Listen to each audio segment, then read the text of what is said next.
It's a beautiful sight outside, beautiful weather here at the Kennedy Space Center, where we welcome you for our live coverage of NASA and SpaceX's launch of Crew 5. I'm Daryl Nail, and with me is NASA astronaut Bob Behnken, who along with Doug Hurley were the first astronauts to fly Crew Dragon into space. Bob, it's great to have you here. You were part of that historic flight, and now here you are back helping us with our launch commentary for today's mission. Well, thank you, Daryl. I'm super excited to be here. A beautiful day to relive my launch experience. Looking forward to it. You certainly will remember this experience well. We've got video recorded from just less than an hour ago of Crew 5 getting suited up in that historic suit-up room. And there you see them. Everything went smoothly. You can see the astronauts there in their spacesuits after getting them fitted and tested. Countdown. And those T-minus 3 hours and 23 minutes. The displays are configured for crew ingress on schedule. That's our launch audio. We're going to pause whenever that comes up. But tell me a little bit about those custom flight suits, Bob. Well, Daryl, I've heard those suits referred to as space tuxedos by some of the SpaceX team, and they are custom fit, and they are, what the crew needs to wear in case there was any sort of an issue inside of the capsule. And here they come, Crew 5. Crew they're ready for crew arrival, and crew are walking out of the ONC room now, on schedule. Indeed they are. And there they are. The astronauts of Crew 5 taking their first steps outside as they head to the pad. From left to right, cosmonaut Anna Kikina, Josh Cassada, Commander Nicole Mann, and Koichi Wakata.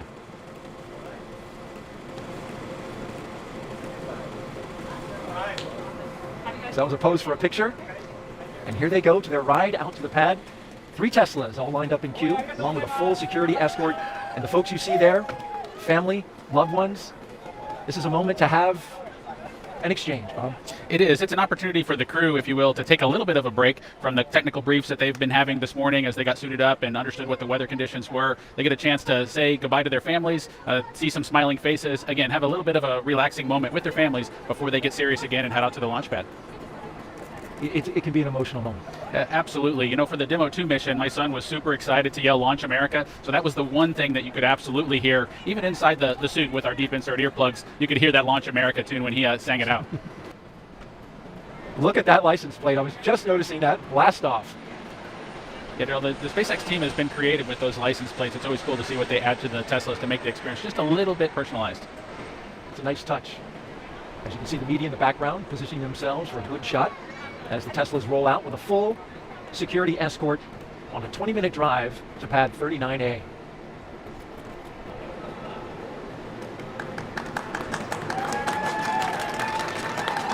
There they go.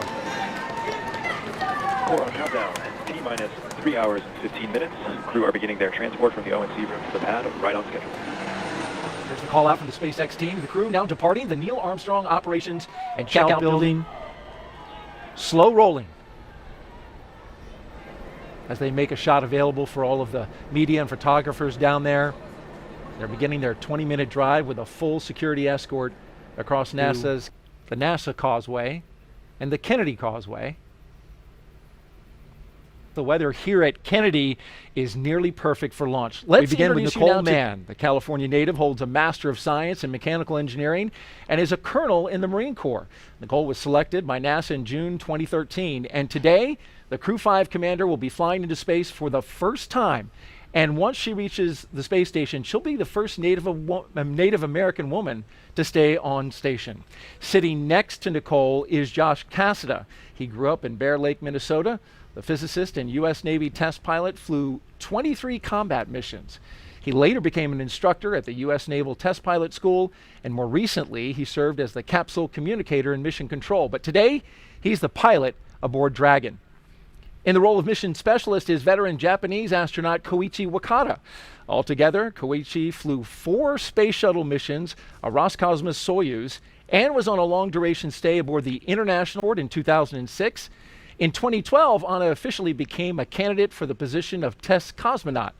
Crew 5 will be Anna's first flight into space as part of the recent resumption of integrated crews on U.S. Crew spacecraft and the Soyuz with the Russian state space corporation Roscosmos. All right, the crew taking a turn onto the Saturn Causeway, and this is the road that leads to the Vehicle Assembly Building, which is notable, Bob, because the astronauts right now, as it crossed the state and came over our area, that's the Operations and Support Building behind it, but then behind that, going through here, is the Vehicle Assembly Building. And after studying the data, we learned the storm took that similar path, and As we widen out the view here, you can see, there it is, the Artemis logo, and a great shot of that vehicle assembly building with the crew going by. Now the Crew 5 launch was delayed several days due to Hurricane Ian taking aim at Florida. And after studying the data, here's the path that we found it took. Take a look at this graphic put together by meteorologists with satellite data. It shows the track through the state. You can see the center of circulation, of course, the devastating impacts to the Fort Myers Beach area, more than 100 people killed, and complete devastation. By the time it crossed our area right there, you can see it came out the other side on Florida. Between pad 39A and 39B, and 39B is where we had our moon rocket, the SLS and Orion spacecraft. But officials here at NASA and the launch team with SLS made the decision to move the SLS indoors, and this is video from that day, 3 days prior. The mighty SLS and Orion spacecraft going into the shelter of the vehicle assembly building as Hurricane Ian passed overhead. It's a 4-mile, 10-hour trek it was that day. And we got winds, Bob, over 96 knots at the top of one of the lightning towers out at pad 39B. So certainly the winds were whipping up high and down below, around 60 knots. It was a good move to put that rocket in the shelter. Yes, it's just remarkable to kind of have seen the track of the storm, have it come right through the Kennedy Space Center, and to be sitting here just a couple of days later getting ready to launch a crew into space. There you see the security vehicle pauses, comes off to the side, and the Tesla vehicles roll on, along with the MRAP in tow. And this begins the part of a really neat experience. Going up the slow grade as they pass the security checkpoint and into the blast danger area. This is an area only for the astronauts and the advanced team, as well as the closeout crew. It's a restricted area, and you go up that slow hill, and you're looking right at that rocket. You know, Daryl, as you make your way to the launch pad, you kind of go through layers, if you will, of people that can be near you. So whether that's your family and your guests when you're back at the ONC building, but as you make your way to the pad surface, there are these milestones that you get past where you become more and more alone on your ride into orbit. And so heading up this hill to the launch pad surface, it's definitely a smaller group, and that group continues to shrink all the way to hatch closure. Astronauts now actually on the pad surface. As you can see them driving onto it, there's a track that they just came over that goes around the launch pad. That's a relic from the space shuttle era, as well as the Apollo. There's the base of the rocket, and dead ahead, the elevators to the launch tower that will take them up to the top of the crew access arm and allow them to make entryway into the Crew Dragon.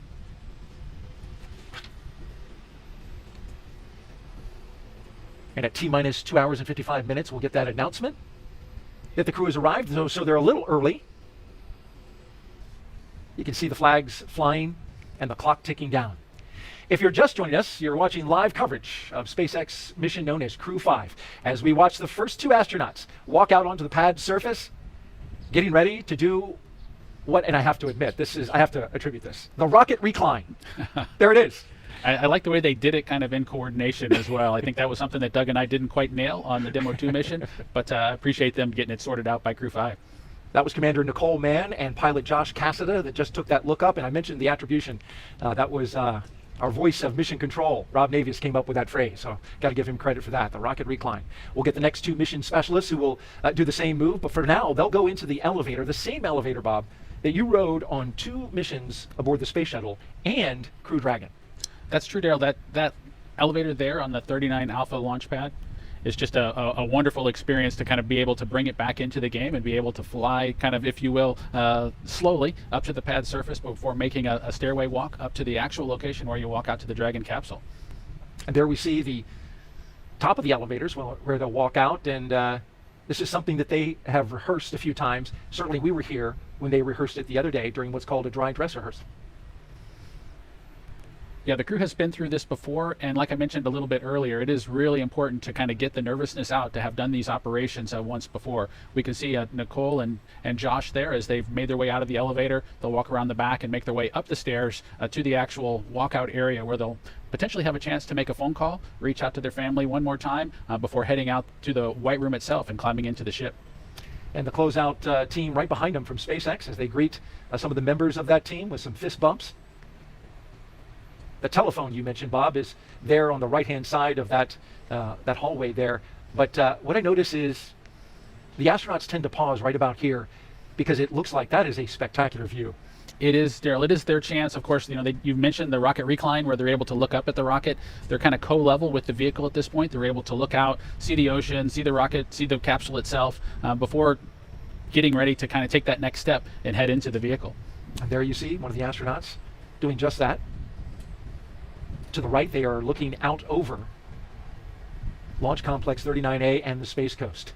No doubt having a view that is similar to this from our flight ops team here at Kennedy. What a great shot. On the left there, you've got the launch tower, and that is the crew access arm that bridges the gap between the launch tower and the rocket on the right.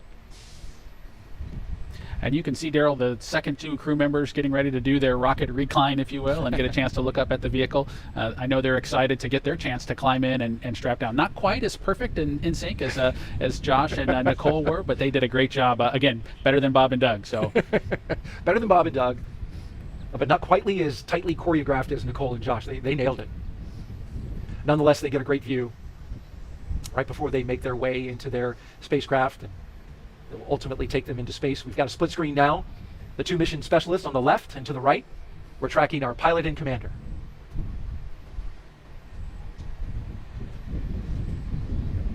Now they stagger the astronauts in this fashion because everything is highly proceduralized, right? As they go through the lines, check off the mission milestones, and then also it's carefully choreographed because you want to have everybody being orderly as they get into the spacecraft. Absolutely, Daryl. There's a well-choreographed checklist that the SpaceX team has on their tablets as they follow along with the crew accomplishing the steps in front of them. But remember, there's just a single hatchway, and they need to go in sequence, and it wouldn't be helpful for all four of them to be there at the same time. So we do bring them in sequence, Nicole boarding first, followed by the rest of the crew.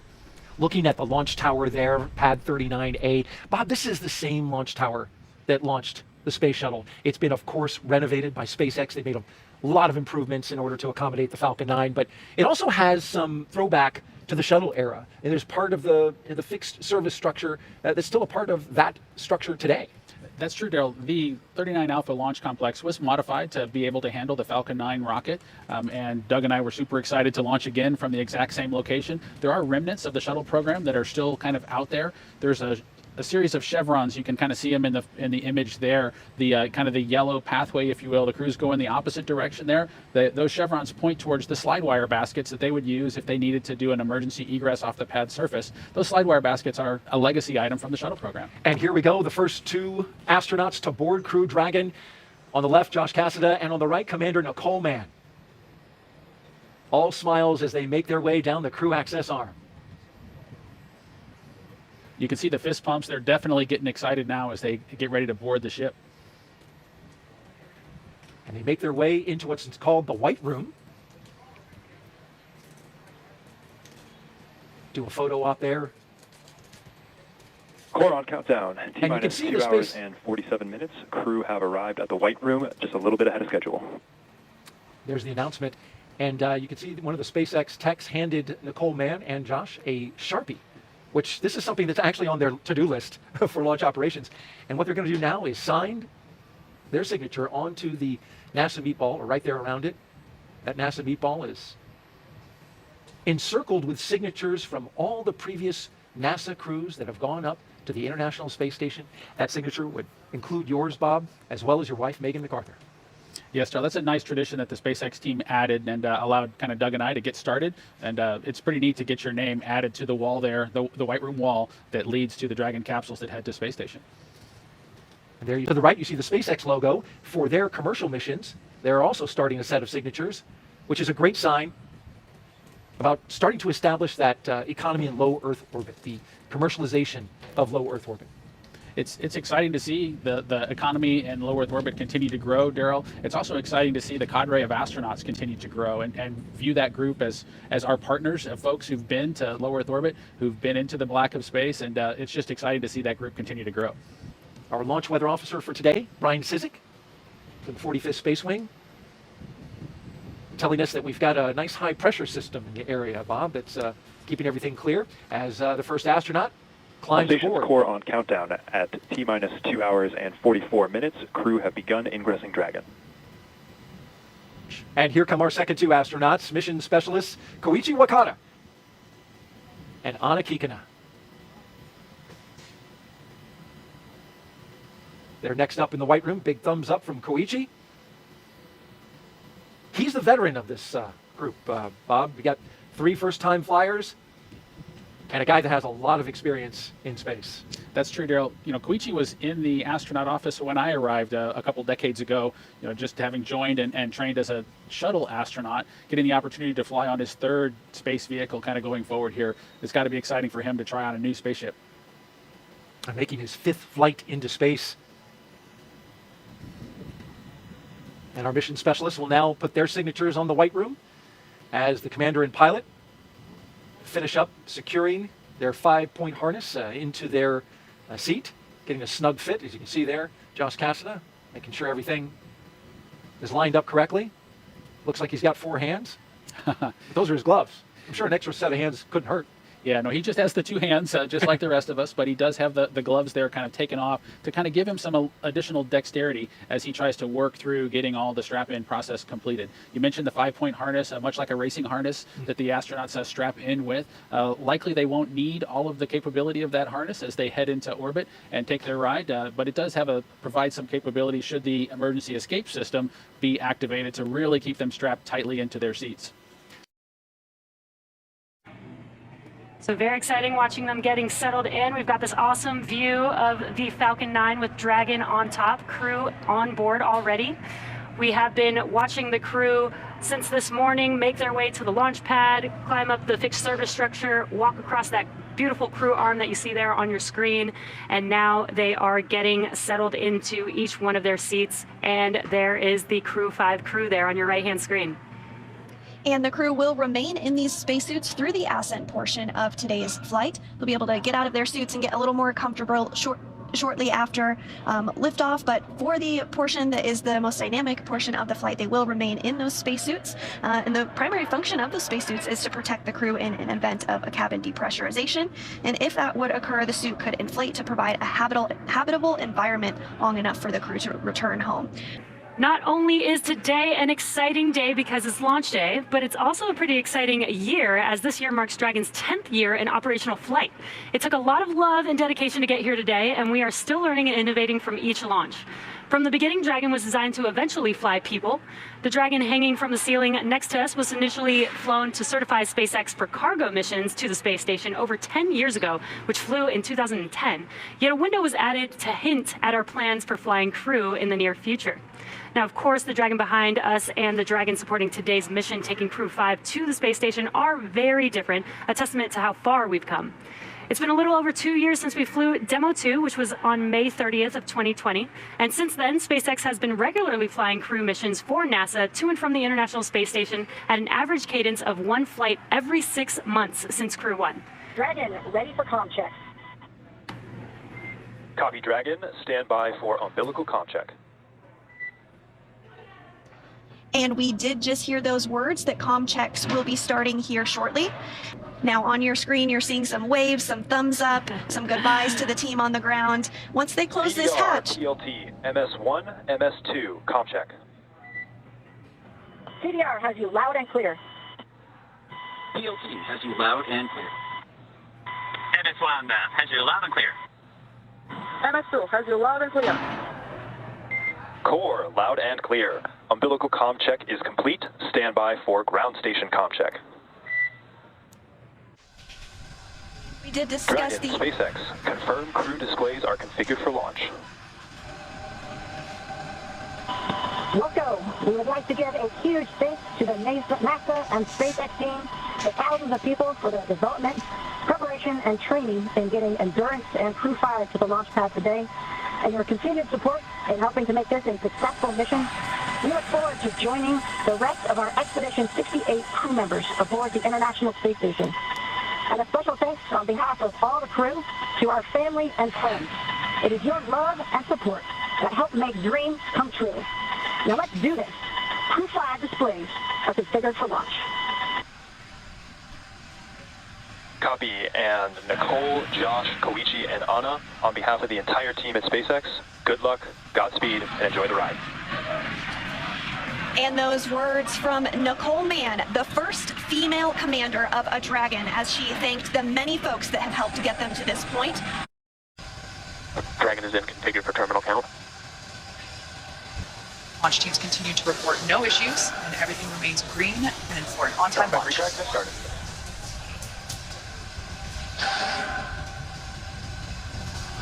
And here in just a couple seconds, you might be able to see the strong back arm as it does begin to retract. As Kate said, it will recline 2 degrees. We can just barely make out that the clamp arms are now beginning to move.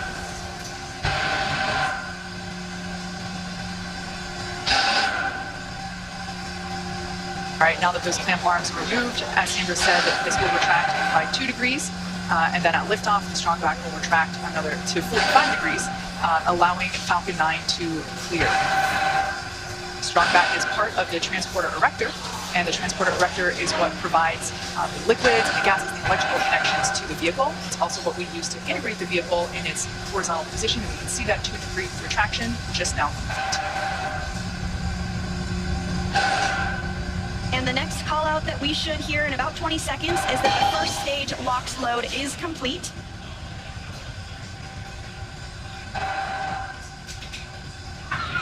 Stage 1 LOX load is complete. And there we go, all of the oxidizer loaded on stage 1. Soon we'll hear that stage 2 LOX load is complete, and that will be the last propellant call out we'll hear today. Now less than 3 minutes until launch.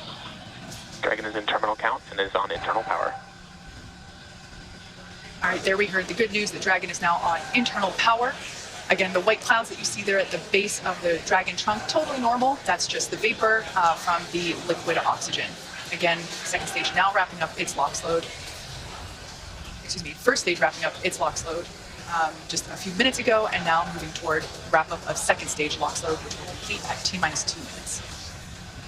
Coming up on 2 minutes until liftoff, standing by for word that stage 2 LOX load has been completed.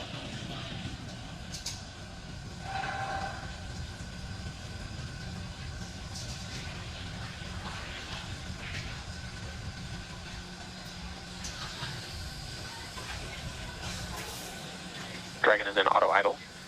Stage 2 LOX load is complete. There we heard the call out. Falcon 9 is now completely fueled. All of its propellants. So Starting, expect loud ending. all of its propellants, and we can see that leftover liquid oxygen now being vented or released, now flowing further away from the vehicle. So nearly 1 million pounds of liquid oxygen in RP1 now on board Falcon 9. It is fully loaded and ready for launch. And coming up at T-minus 1 minute, we'll hear that Dragon is in countdown. Its flight computer will switch to countdown mode, and we'll hear that the flight termination system on Falcon 9 is armed. FPS is armed. Falcon 9 is in startup and is now controlling. And there you heard it. Dragon is in countdown. Dragon's flight computer in countdown. The flight termination system now armed. We should get the final go for launch from SpaceX Launch Director Mark Dragon, Surtees. SpaceX. Godspeed. Go for launch. SpaceX Dragon, go for launch. SpaceX T-minus reports 30 go. seconds. Crew reports go. 30 seconds until liftoff.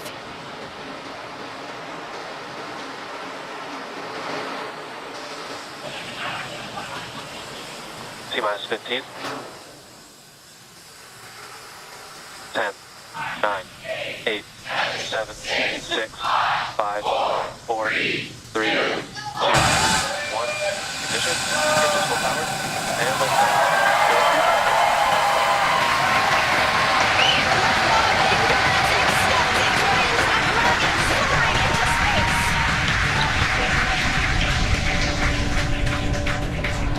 Stage 1 propulsion is nominal. Vehicle is pitching downrange. Stage 1 propulsion is nominal.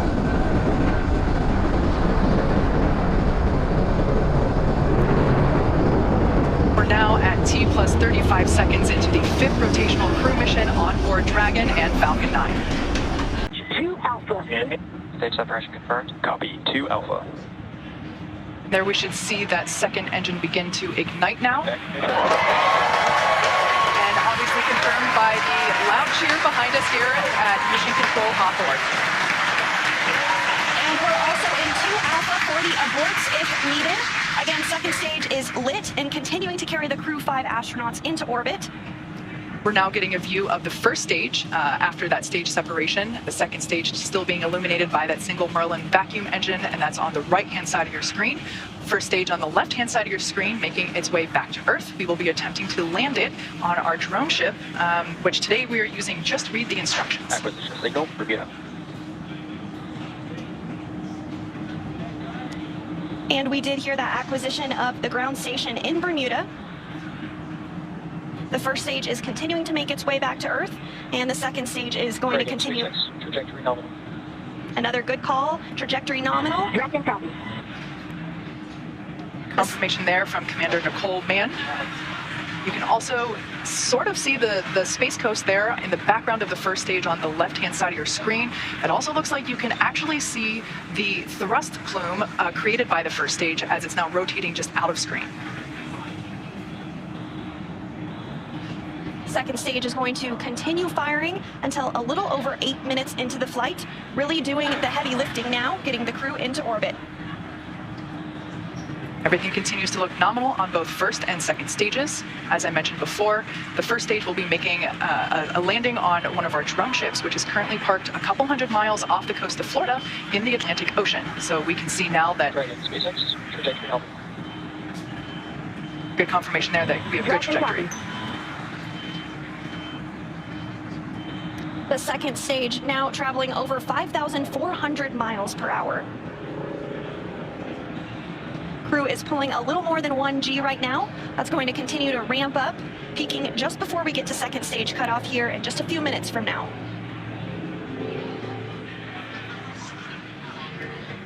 First stage will be performing 2 separate burns, a re-entry burn where we reignite 3 of the Merlin M1D engines on the first stage. We ignite the center engine into radial engines to help slow it down as it re-enters the Earth's atmosphere. And then the second final burn, and that will be the landing burn on our drone ship. And the single MVAC engine that you see. Trajectory nominal. The single MVAC engine that you see on the right of your screen is continuing to fire. We did hear another call out that trajectory is nominal. Crew heading in the direction that they are supposed to be. This single engine can produce over 220,000 pounds of thrust in the vacuum of space, now over 200 kilometers in altitude. We will start to hit events now in a rapid succession as the 4.5 minutes ago, our 4 Crew 5 astronauts launched from Kennedy Space Center in Florida, and they are now making their way into orbit on the second stage inside Crew Dragon, Trajectory nominal. which we're hearing that the trajectory on that is nominal. Dragon copy. They are safe inside Dragon Endurance, whereas the first stage on the left-hand side of your screen is making its way back to Earth. We are coming up to the re-entry burn, which, as I said before, we ignite 3 of the 9 Merlin engines to help slow the booster down as it re-enters the dense part of the Earth's atmosphere. As the entry burn completes, we'll be in the final... Stage 1 entry burn startup. So there we heard the call out. You can there see it on your screen. Correspond to areas along the very northeastern seaboard of the U.S. Stage 1 entry burn shut down. Great news, that entry burn was shut down, and then those last all the way across the Atlantic off the coast of Scotland for those abort zones.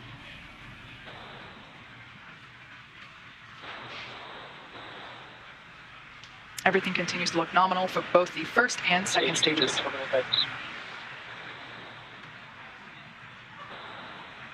And the crew with the second stage still attached is now traveling over 13,000 miles per hour. We're about 10 seconds away from SECO 1. Copy, Shannon. Shannon, that call out for Shannon, Ireland, indicative of our final abort zone. After this, we'll see second stage shut off, and we'll be listening for confirmation of a good orbit, which tells us the crew and Dragon are exactly where they need to be. And there we had confirmation that the Stage 1 landing burn has shut down simultaneously. The entry... SpaceX, nominal orbit insertion. And you heard that call for a good insertion. We will coast for a few minutes. There we can see the drone ship coming into view as Falcon 9 attempts. Stage 1 landing leg deploy. You can see those landing legs have now deployed. And as you can see on your screen, And you can hear by the clapping and cheering behind me, Falcon 9 has landed on our drone ship just with the instructions, parked off the coast of Florida.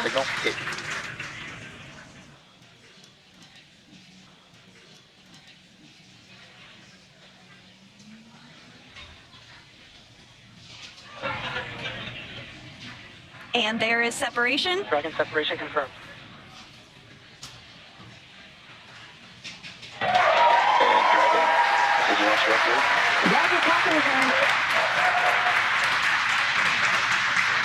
Dragon meets your launch director on Dragon. On behalf of the entire launch and recovery team, it was an honor and a pleasure to be a part of this mission with you. And while October 3rd may belong to the Mean Girls, October 5th will forever belong. Thank you for your support. Anya. Thank you, Falcon 9 and fellow agencies, to Cosmos, NASA, and JAXA, and SpaceX exactly for giving us this opportunity. We're so glad to do it together. And thank you for everybody, for all people who is us. Спасибо всем агентствам от Cosmos, NASA, JAXA и, естественно, SpaceX за предоставленную нам возможность. Мы рады всем экипажам сделать то, что мы сейчас делаем. И большое спасибо всем людям, кто сейчас с нами. Some really nice words there from the Crew 5 crew, as well as... Dragon Falcon 9, see you. Thanks for the words. Had a great ride. Have a good mission. We'll see you later.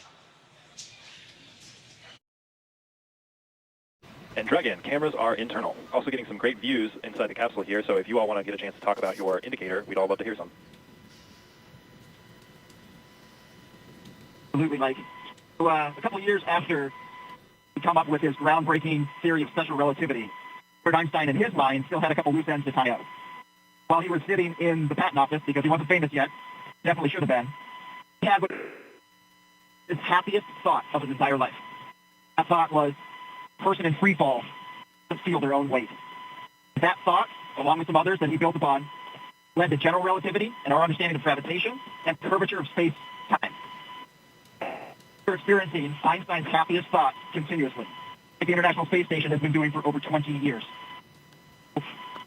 On Crew 5, call this little guy our free fall indicator. We're here to tell you there's plenty of gravity up here. In fact, that's what's keeping us in orbit right now and preventing this trip on a Crew Dragon from being a one-way trip. A little bit like life. We live in the same world, we live in the same universe. Sometimes we experience it in a very different way from our neighbors. We can all keep that in mind. Hopefully we can all continue to do absolutely amazing things, do it together.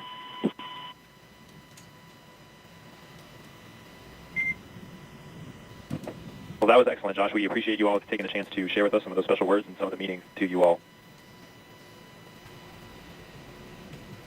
My crewmates are just happy that we didn't break out a dry erase board and get into more detail.